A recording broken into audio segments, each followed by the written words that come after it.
Sababa. We're here in the Safe room. Safe room. And there is like kind of crispy echo. Do you hear it?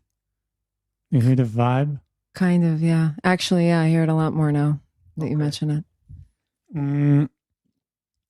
So each one of us, like I've been like on kind of like crazy road trip for 3 days. And we did this like memo voice memo. What's the correct term? Voice memo. But we decided to record an episode and just like summarize everything that happened to each of us. And because the dynamic here between us, this is like the fuel of the podcast. Yeah? Absolutely. I love you, man. It's mutual. This is the update for Saturday, October 14th and Sunday, October 15th. Jonathan Gal here. I am recording now from my studio in 𝕊𝕋𝔸𝔻𝔻, central northern Israel. I've had a little bit of more ability to get out of the house and go into the studio. Hopefully the rest of these updates will be with better sound from the studio. I'm also going to try and write stuff down and not just improvise. That's what the plan is moving forward. Saturday and Sunday, we're giving updates on the number of dead. There are about 1,300 dead Israelis, thousands wounded, and the authorities are saying probably around 200 or more than 200 people kidnapped into Gaza. And when we say 1,300 dead, that's soldiers and policemen, but also hundreds and hundreds of innocent people, unarmed people dancing at a music festival, kids, babies, elderly in the kibbutzim, unarmed civilians just caught and slaughtered in their houses. When we say kidnapped, we're talking about children, women, brutally taken, raped, kept in inhuman conditions, probably presumed dead. We don't know. Kidnapped is just that. Children taken, underground, never heard from again. Hundreds of them.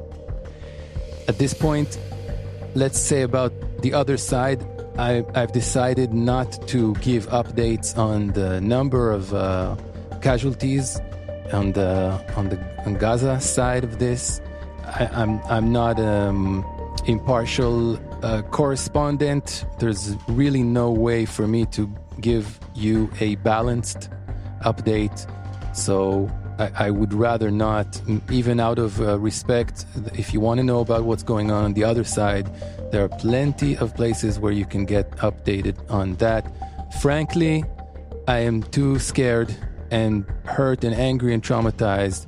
There's really no room in my brain to process and give you updates about the other side. We're a week into this thing. Kids over here, no school. People are running to shelters every few minutes, every few hours. Still rockets coming out of Gaza. Israelis are on edge everywhere. The feeling that if you're close to any of the borders, you're going to get rocket fires. If you're in the center of the country, you're getting sporadic rocket fire. If you live anywhere nearby your Arab neighbors, even within Israel, you're scared and you're hurting and you're trying to watch out for everything and guard your community. It's a war zone for everyone, and everyone is part of the war. The war itself, meanwhile, is not really moving anywhere. IDF is bombing Gaza. There is talk of ground movement, of invasion to take down Hamas, which is the consensus now, to try and bring back the kidnapped children, women, innocent people, without much hope, I should say. This ground operation is still not happening. The media is full of discussion around that. The world has decided that it's not a good idea. Israel has decided it is a good idea. Everyone is scared because we know that once we go in there, Hamas is hiding in tunnels. There'll be a lot more violence, a lot more dead. On the other hand, if this thing has any end, that's the only end it has, is Hamas coming down. I want to give focus to 3 media stories that I think people listening to this should take a look at. The first is check out Bret Stephens' opinion column for the New York Times. The New York Times, if you open the app, it's quite pro-Palestinian. A week into this, most of the headlines you're getting at the New York Times are about the conditions in Gaza and the dead in Gaza. It's like, 260 people, innocent people slaughtered at a music festival. That's last week's news. They don't want to cover that. Children kidnapped into Gaza. Not interesting. Bret Stephens is a token sort of a conservative or token, I guess, right-wing columnist at the New York Times. He wrote a very good column saying with the headline that Hamas bears the blame for every death in this war. And I think it's a little bit ironic that the only person worth reading in the New York Times is their token right-wing writer. Everyone else giving opinions has like this kind of Disney morality, very simplistic view that really has no bearing and no connection to the reality that's happening in the field. The second media story that I think needs to be noticed is the cover of the biggest daily newspaper here, 𝕊𝔸𝔽𝔼𝔻. Not many people read hard print journalism, but it's still very influential. The cover of Yediot on Sunday, October 15th, was just pictures of, I think, around 50 children from the ages of a few months to 16, 17 years old. These are children that we believe were taken alive, kidnapped into Gaza. Their parents sometimes are with them. Sometimes their parents were murdered. Sometimes their parents are in Israel. And it's hard to imagine their life right now. We don't know what happened to these kids. Were they killed on the way? Are they dead now? Are they kept in cages? We have no idea. It's a very, very powerful cover. The third story is interesting about relations between Israel and Israelis, Jews and Arabs in this region moving forward. An owner of a bicycle shop in Taibe, an Arab village, Israeli Arab village, so part of Israeli territory. The citizens of Taibe are Israeli citizens. They work where we work. They shop where we shop. This gentleman offered to send free bicycles to people from the south, fleeing their families, stuck away from their home, just scared, staying in other places nearby. And he kindly offered them bicycles so the kids will have just something to do in these days. There's no school. They have no home. His neighbors promptly burned down his shop, which shows you a little bit about the sentiments of the Arab communities here in Israel. It'll be very, very difficult for us as a society to patch things up. I don't know what life will look like moving forward.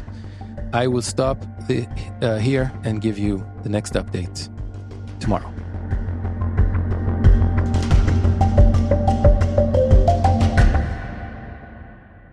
Okay, who wants to start?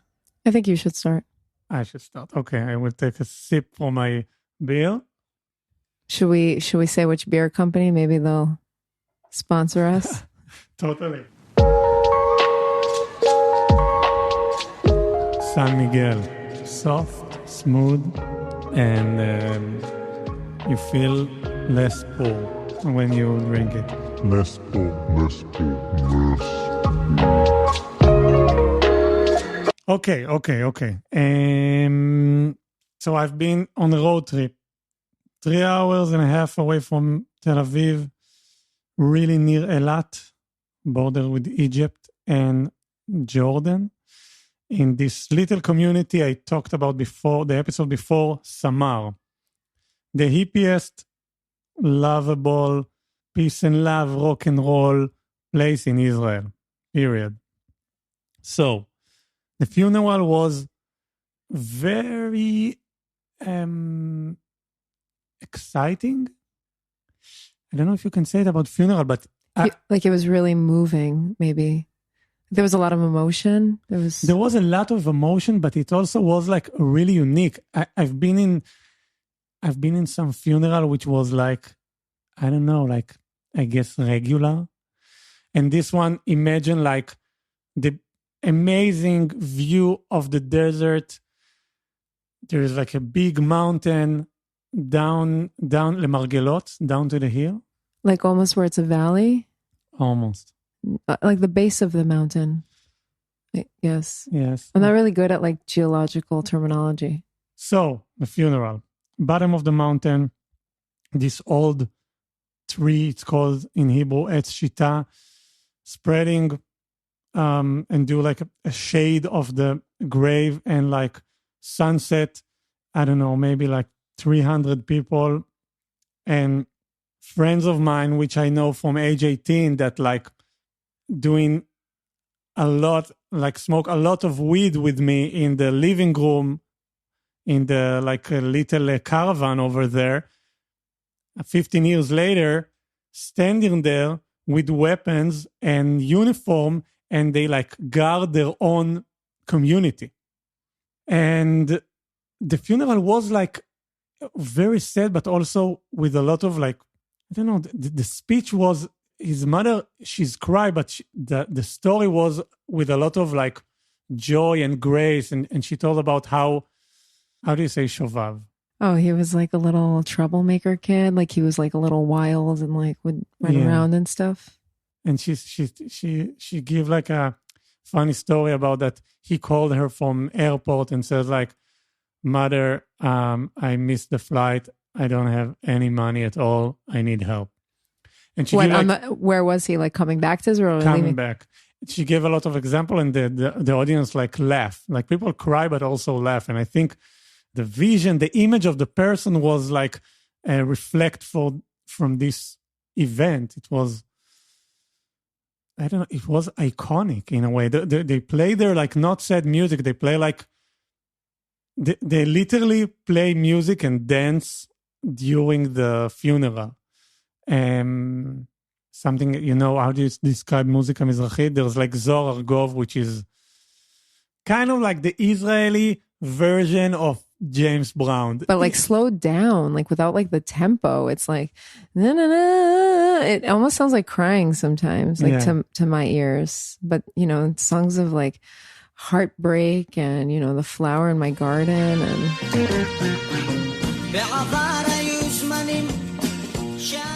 So just picture these people cry, dance, laugh, and everything happen in like the most remote place in Israel. And all those hippies suddenly became in like a war zone, and there is like tension. People with weapons, and like they're ready to something horrible to happen.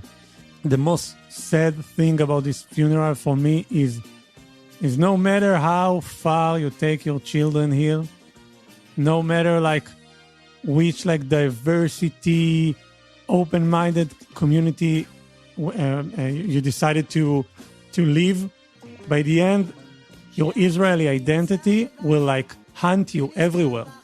That's it. Like there's nothing you can do. Like there is no place to hide anywhere here.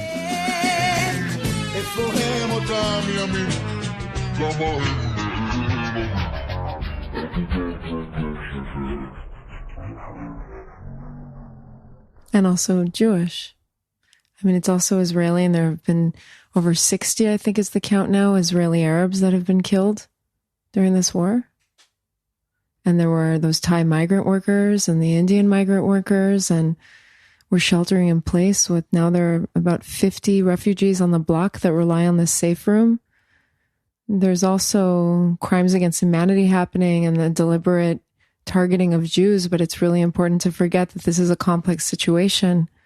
And Israelis include Muslims and Druze and Christians, and it's such a diverse country. And we live in one of the most diverse neighborhoods in the country, socioeconomically, ethnically, racially.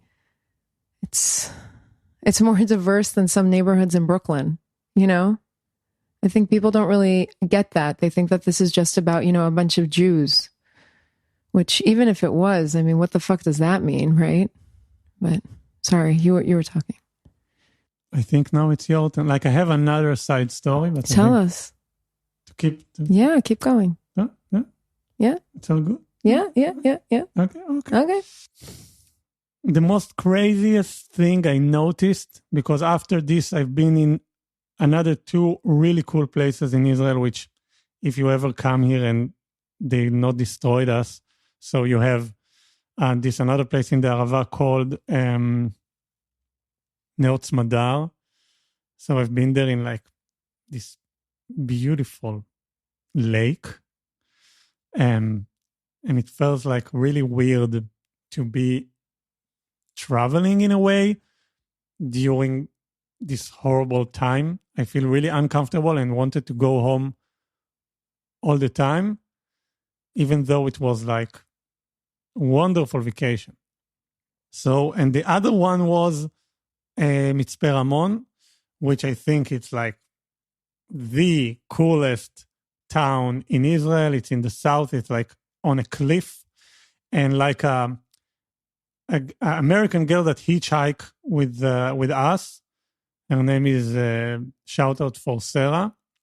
She went out from the car and watched like the view from the cliff, and she is like, "Whoa, this is like Star Wars," and like picture everything.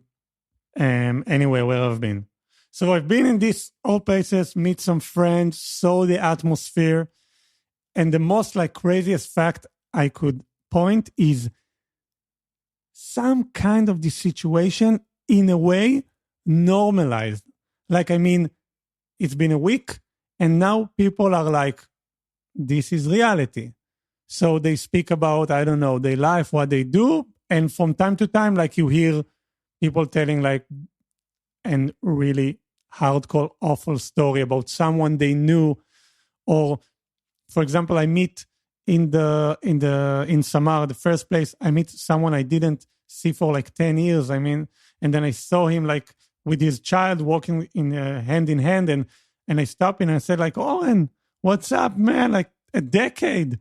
And we hug and I asked like, "What's going on? I didn't see you here for ages." And he's like, "Yeah, I live near Gaza, and tell me like a small talk, like a regular small talk." He tell me, "Yes, we've been in the safe room, and yeah, there was like terrorists inside our house. They shooting all over, like they burn stuff, all that jazz." And then like he wanted to tell me more, and then like his child said like, "Abba, father, like let's go." And he's like, "Okay, I will talk with you later. Good to see you." We hug, and that's it. So something about the situation become like, this is a fucked up, normalized reality. Is you understand? It makes sense what I'm trying to. It makes sense to me. I'm just worried that some of our listeners are gonna like think that it's not as harrowing as it is. It's just we're all in a state of shock. We're launching tomorrow, and I'm thinking back to our first episodes and those first days, and it's so shocking that there's this. I don't know. There have been times where I'm almost nervous, and we talked about this a few episodes ago. I'm nervous. I'm nervous that people will think that it's not as harrowing as it is, because there's such a harrowing minimization going on of the real. I can't even. זה בסדר. אם יש את זה, זה רק בגלל הטכניקה. You can't even. I can't believe we're here right now. I can't believe I studied law in New York at a school, at the Yeshiva University Law School, Cardozo. And I was in the Holocaust Restitution Clinic, and I was in the Human Rights and Genocide Clinic, and I helped develop I helped develop modules that were spread out to practitioners and people in justice ministries around the world about preventing mass atrocity crimes. And the founder of the clinic, may she rest in peace, Sherry Rosenberg. I was crying the other day. I could just feel like she was crying beyond, like in the grave. The amount of just denial in real time of these images of these crimes against humanity, these mass atrocity crimes that are unfolding in real time. It's a track jump. It's like one of those moments in life where you're never the same after that. And it's not new to me that people are really, some people really hate us. It's not new to me that we've been consistently dehumanized, that BDS is, I think, has a lot of blood on its hands. Me and a bunch of other people have been raising the flag, trying to warn for years. I don't know how we're here right now, Dor. I don't know.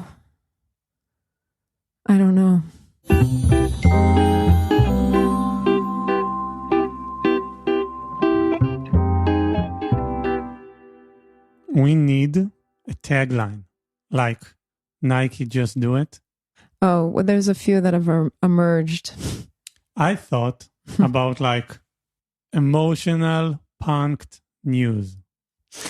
Like punked in what sense? Because punked Like sometimes punk, like music punk. Because punked, if I remember correctly, it was like early 2000s, and there was that MTV show Punked or something. Yeah, with Kelso from the 70s show.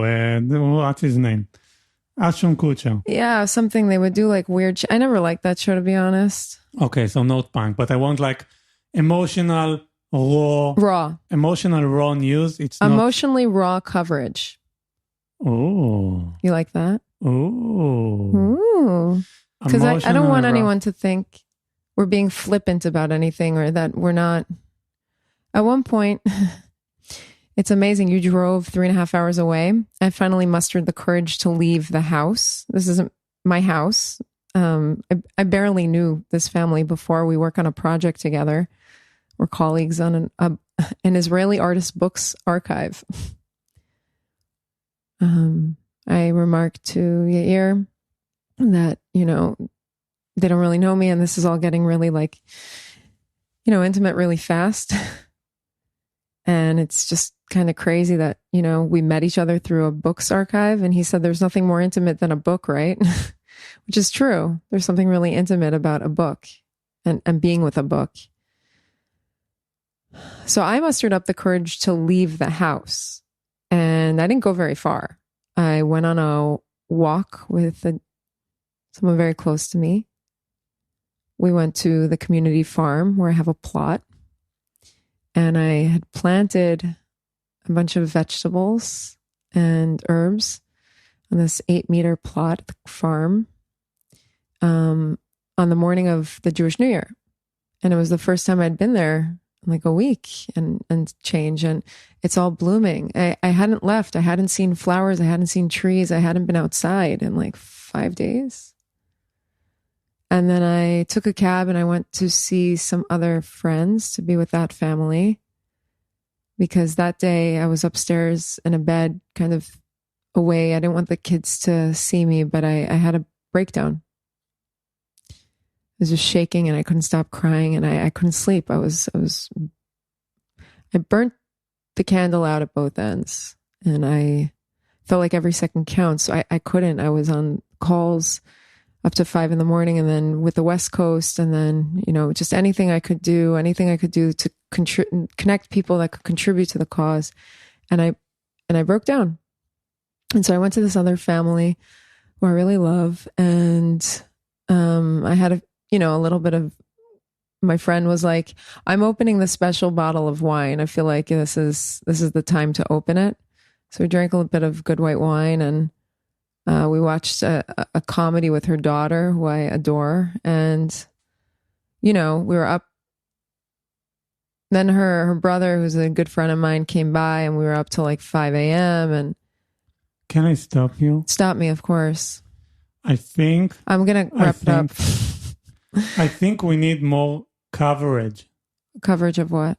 Sometimes I get really into details because like I bug out, but like... No, like coverage, like something which is more than our I'm trying to avoid it. Like 20% personal experience and 80% like collective. Here's what's going on. There's like ground invasions happening, and like I have a paratrooper nephew, and my female niece is one of, you know, the first tank female combat soldier units, and but it's still that's coverage, you know what I mean? That's like that like tell me like big picture.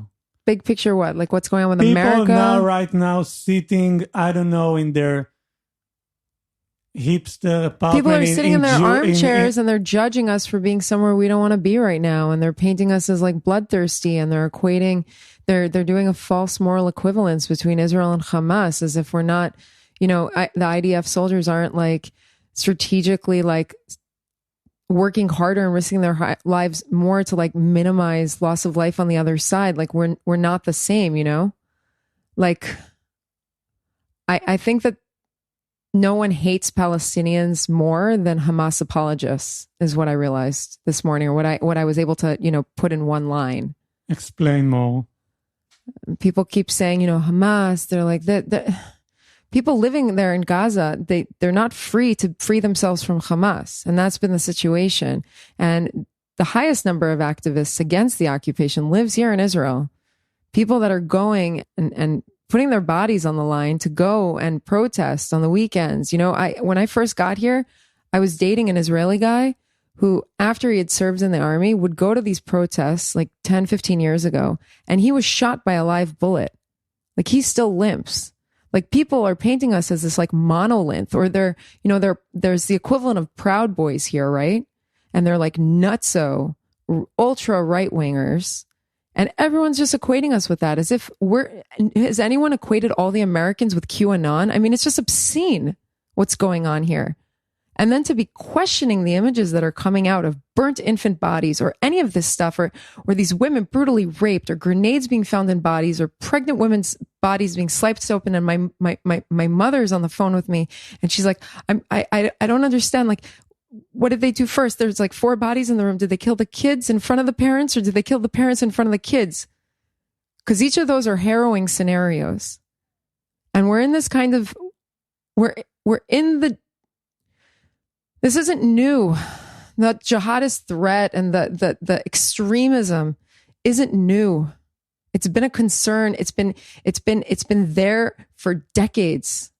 But this is the first time I feel like there's basically neo-Nazis parading around New York fucking city. New York fucking city. The city with the biggest Jewish population outside of Israel.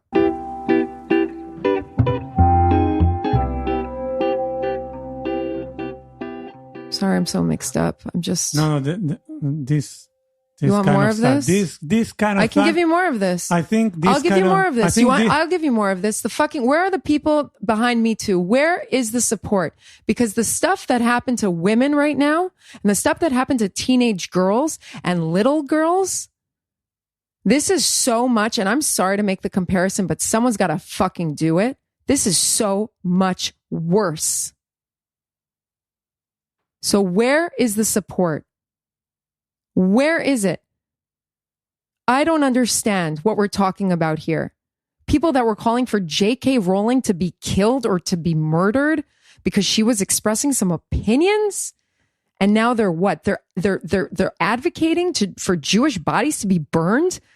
You know, fucking Instagram and Facebook, Mark Zuckerberg. How many more chances are you gonna get? You were in front of Congress, and they asked you about why you guys failed to moderate comments in Myanmar when the Rohingya Muslims were being ethnically cleansed. And you guys said it was because you didn't have moderators in real time that spoke the local language. Do you still not have local moderators speaking the languages? You don't have local moderators that can speak in English or in Hebrew or in Arabic?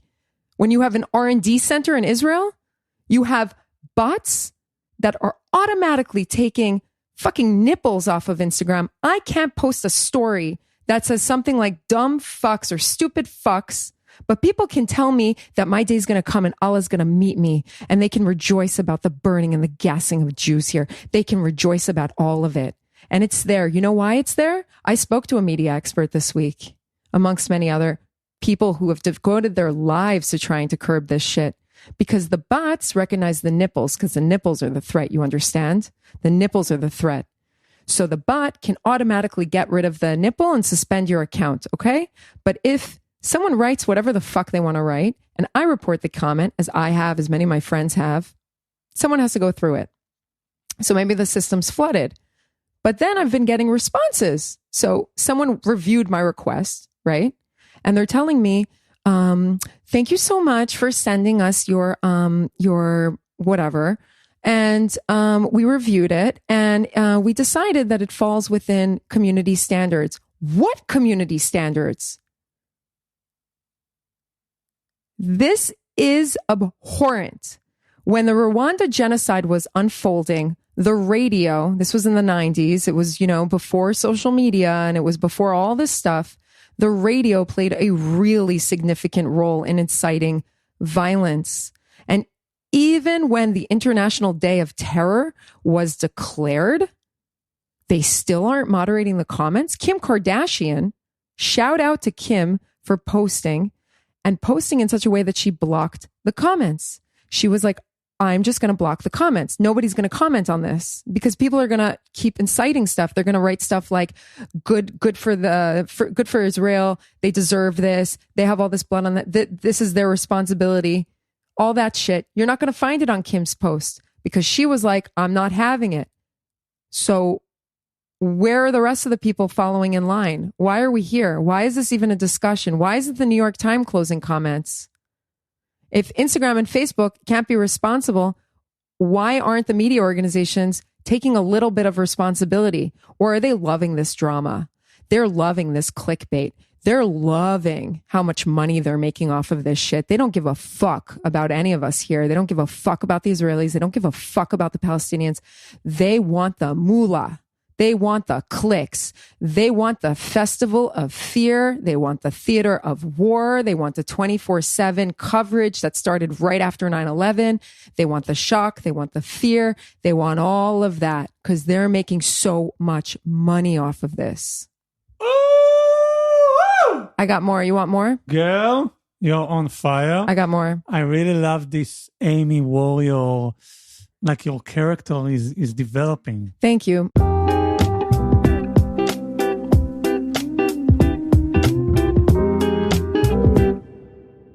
My middle name, my Hebrew name is Shani, and I wanna dedicate part of this podcast to Shani, who was one of the many women who was brutally tortured, killed, raped, her body spat on. Hers was one of the first images coming out of Saturday's brutal massacre. Crimes that are still unfolding. Air raid sirens are still here. This is not over. We are still in this.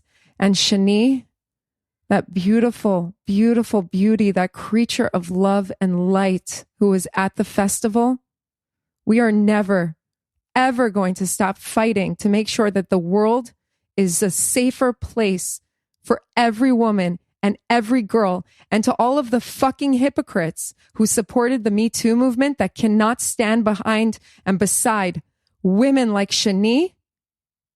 I am so sorry for you that you have begun to put, not begun, that you are continuing to put narrative before humanity.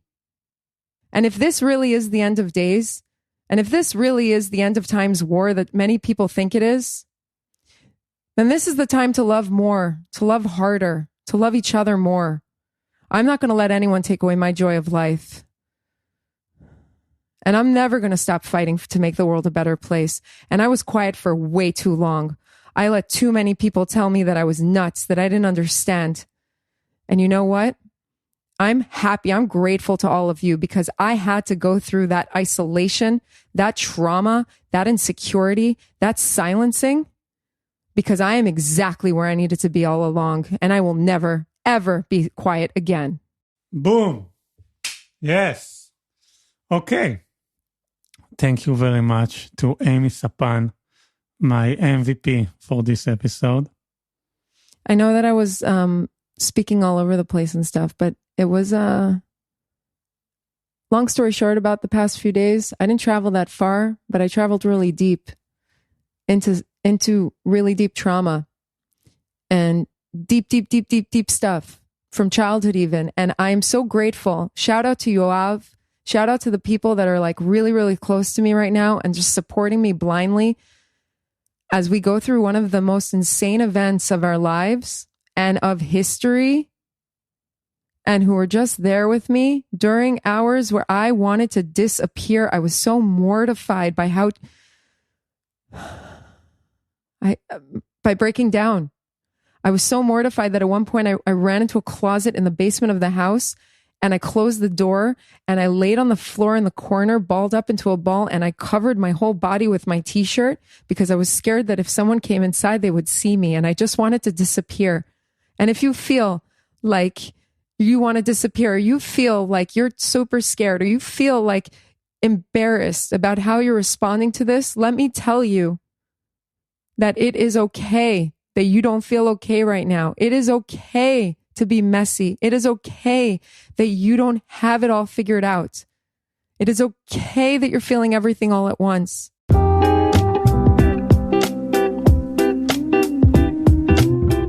Thank you also to 𝕊𝕍𝔼𝔻𝕼, which is our daily recap reporter. Thank you to 𝕊𝔸𝔻𝔻 Podcast Sound Creation for the digital distribution. Thank you to what's the name of the talented girl with the... Maya Schlesinger, I love you, baby. Maya Schlesinger? An award-winning Schlesinger? AI image creator who produced our, what's it called? Cover image? Yes. Thank you to Yair and Michal for hosting us in your safe house and for making this a really safe space for us. For us and to all the neighborhood. Wow, it's just unbelievable. It's just unbelievable. What a mitzvah. What 𝕊𝔸𝔻𝔼, truly. Okay. And thank you to you. Thank you. Thank you. Thank you, Dor. I couldn't ask for a better partner in love and light during these exceptionally dark times. Thank you for editing this. Thank you for being the person who started this and make sure that it happens. Thanks for being an incredible co-host and co-producer or sole producer. Am I a co-producer? I think you're the producer. I'm just a co-host. I don't know. Who am I? I know who you are, and you're a fucking G, Dor Comet, and I'm Amy Sapan. Thank you for listening. Thank you for being here, and stay safe.